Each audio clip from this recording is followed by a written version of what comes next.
Sithokoze bogogo nabomkhulu. uMr Hlophe lona ungabhenga uGeorge Mzebele, indabuko phansi eSwatini kaNgwane. Ngilana ngikhona baphinde bathi inyanga phela linegama lesilungu.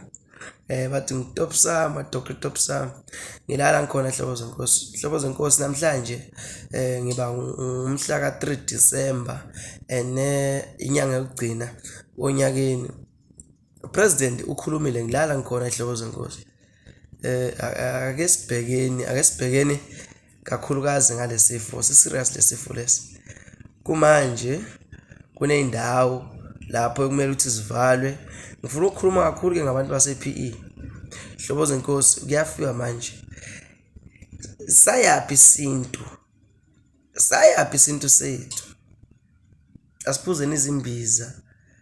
Baningi labalaphi bendabuko labakhiphe imbiza. Ngeke ngize ngimenshine futhi ngeke ngize ngibaqede. Baningi kakhulu la eSouth Africa. Lento lena Hlobo zenkosi njengoba lesifo lesi siphe ukuphikelela, siphikisana nathi ebomeni. Asingavumeli into lesingazi ukuthi iqhamuka kuphi kanjani. Asingeneni nasesintwini, singabambi into eyi-one. Sine-remedy leyadalwa uNkulunkulu, nalethelwa abalaphi bendabuko. Manje yini lesididile? Ngisho nje la ngaphakathi ngibuhlungu ngoba bayaphela abantu, nokuhamba labantu bengesilindele ukuthi bangahamba. Lento lena ayinankinga, umdala umncane iyathatha. Asibuyeleni esintwini manje, sikubambe kucala.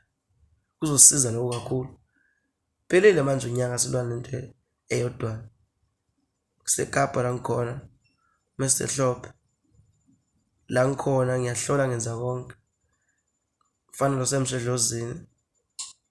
Kodwa sengisiza abantu labaningi. Kanze nkosi anihlaleni kahle emakhaya. Ngasikhohle isintu. Amen.